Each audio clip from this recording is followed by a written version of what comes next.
Hi, I'm back after a very long hiatus. I'm going to briefly touch on where I've been, and then I'm going to give you my prescription for what I think can help society not be as fractured and scared as we are today. It is a lofty goal, but why not? So I'm not sure anyone will see this since I've been absent for so long on YouTube. I was a mom vlogger starting way back in 2008, pre YouTube.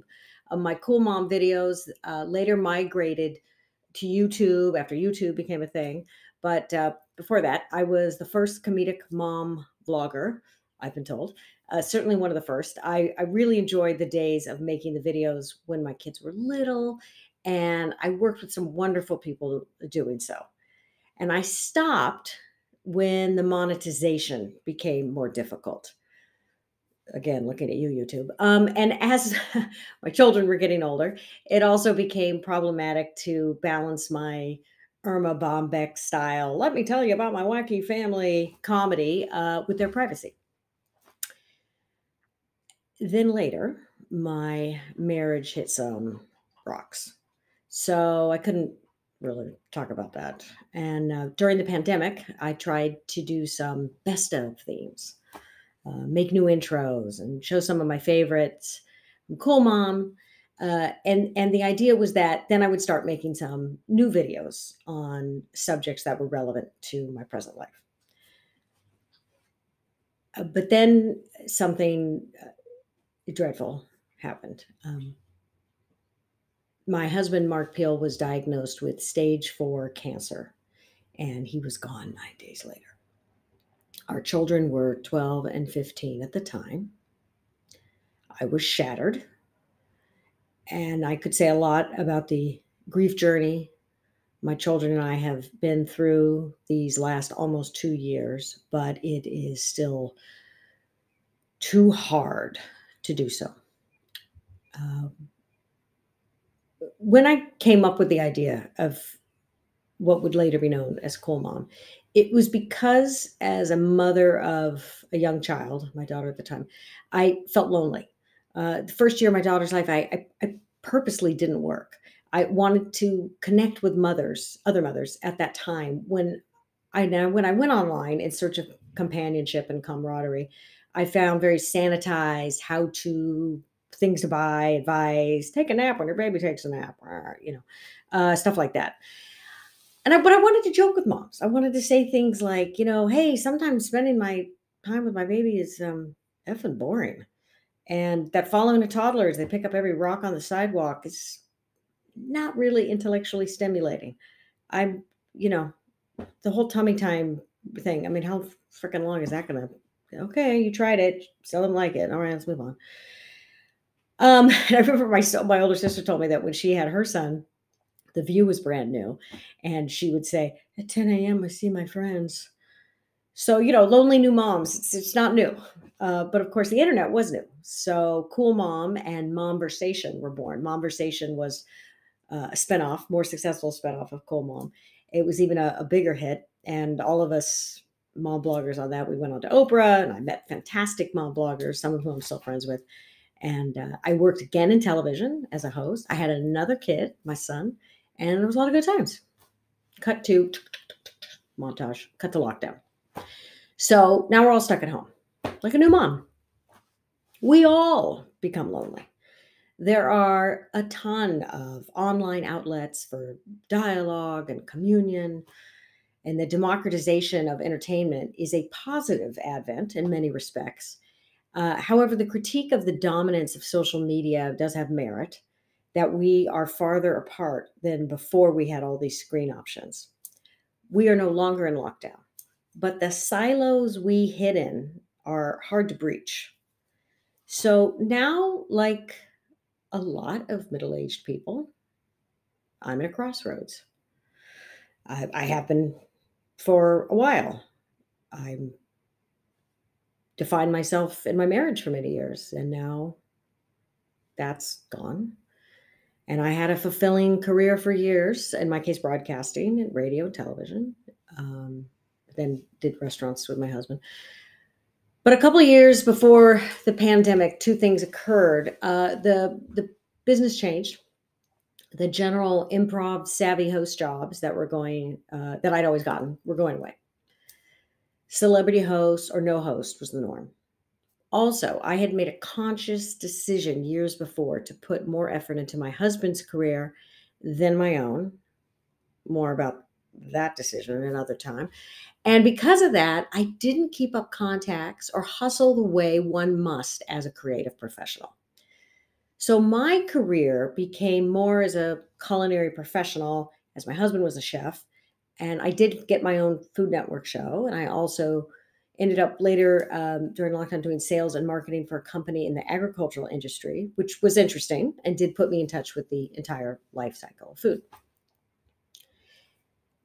After my husband died, it's like back when I had a newborn, I stopped working. I had to focus on my kids. I had to right this ship that I now helm alone. So the last 2 years are a blur. Grief, taking care of my kids, getting the ground under my feet, stop moving. Okay, so who am I now? Well, it occurred to me that the one thing that has sustained me and mattered to me over all of my adult life might help others. That which has given my life meaning could help others who feel the pain and loneliness of modern society. I kept dwelling on the question of who I am in regards to vocation that I forgot about the importance of my avocation.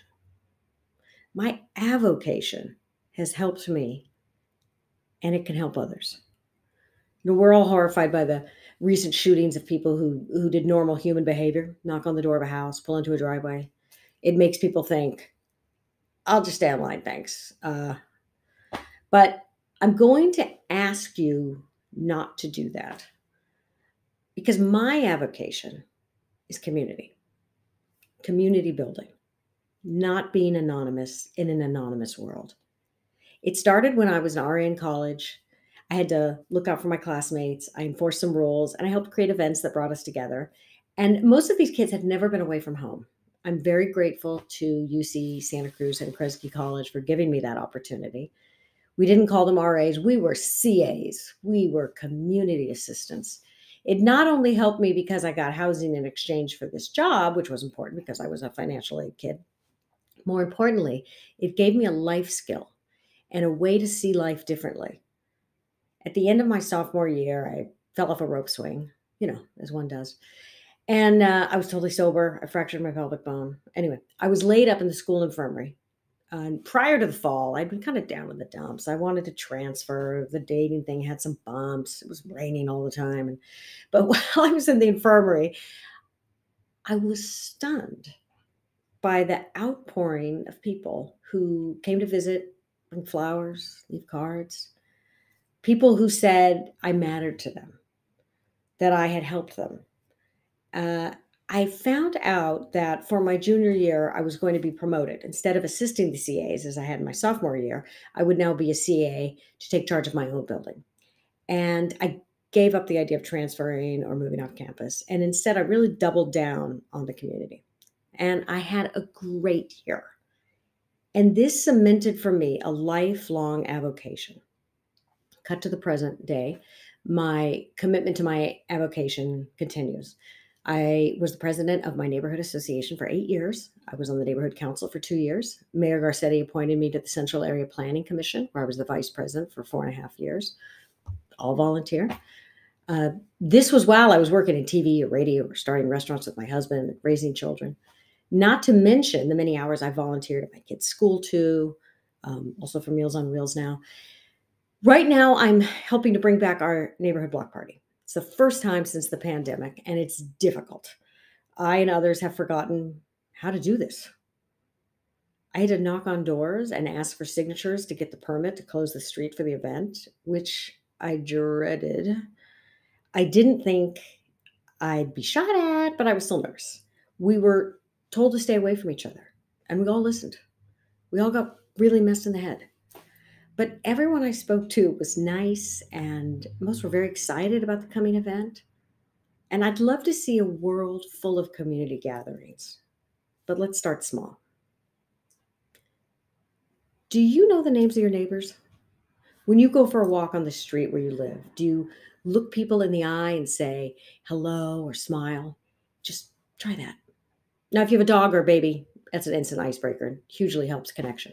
But even if you are walking along, as I often am, listening to a podcast or your headphones, you can still do this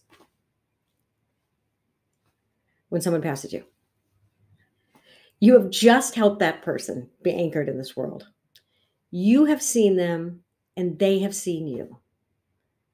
There have been times when my commitment to community has been tiring or burdensome. I had to lead the meeting on a Saturday morning when I'd rather stay in bed. Yes, happened many times. But it can pay dividends, selfish ones. When my husband died those first few weeks, I was disabled. I couldn't figure out how to feed my children. I was flattened. And without me asking, neighbors and people from our school started a meal train. Dishes were dropped off. Gift cards to food delivery were emailed. Neighbors would text me, I'm going to Target. What do you need? Or I'm going to Trader Joe's. What can I get you? Basic tasks that were so hard. And I'm very grateful for these acts of kindness. Had I not been a person who knew my neighbors or who dropped my kid at carpool and just tore off and had nothing to do with the community, I none of that would have happened. And I would have felt the world didn't care, that my heart was broken. So bridge the loneliness. Number 1, get a neighbor's name. Introduce yourself. 2, say hi or smile when you pass someone in your neighborhood. It's a good feeling that can spread.